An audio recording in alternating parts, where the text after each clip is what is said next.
At least 8 multinational shipping and petroleum firms recently announced that they're now rerouting their vessels away from the Red Sea due to insecurity. This comes as the Houthi group in Yemen attacked several ships heading to Israel. There are growing fears that the attacks could severely interrupt global supply chains. Adel Maruki has more. When a gigantic shipping vessel blocked the Suez Canal in 2021, it hugely disrupted the flow of global trade. Many ships got stuck in the channel. The blockage caused losses amounting to some $10 billion. Fears are growing that a similar situation is imminent after many firms diverted their ships away from the Red Sea following increased attacks by Yemen's Houthi rebels. There is global economic instability. Egypt is facing shortages of foreign currencies, which makes any impact on the Suez Canal a huge problem. Given that it's the most important waterway in the world, it will have a consequence on Egypt's foreign currency earnings.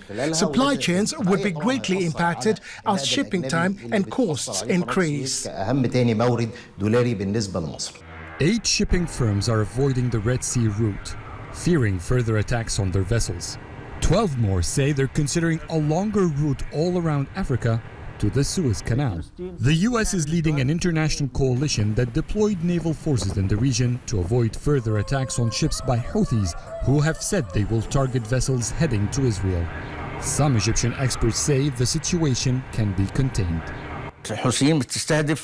The Houthis are not targeting all vessels, only those that carry the Israeli flag and the ships heading to Israel. Any other ship is not threatened. In addition, the US-led forces are controlling the region and protecting navigation and trade vessels. This creates assurances and establishes security, so all other Red Sea countries will not be affected. The route through the Cape of Good Hope in southern Africa is 40% longer for vessels connecting Asia with Europe compared to the one through Egypt's Suez Canal. That not only adds 10 extra days to regular shipping time, but it also decreases the effective capacity of vessels by 25% and increases the cost of shipments as more fuel and manpower is needed. After some of the world's biggest shipping firms announced avoiding the Red Sea, oil prices increased by about $2 a barrel. So far, the Suez Canal Authority says that only dozens of ships have rerouted, which is somewhat an insignificant number compared to the more than 2,000 ships that cross the canal every month. However, if the rerouting is sustained, the impact on Egypt and the world trade will grow. Adel, CGTN, Cairo.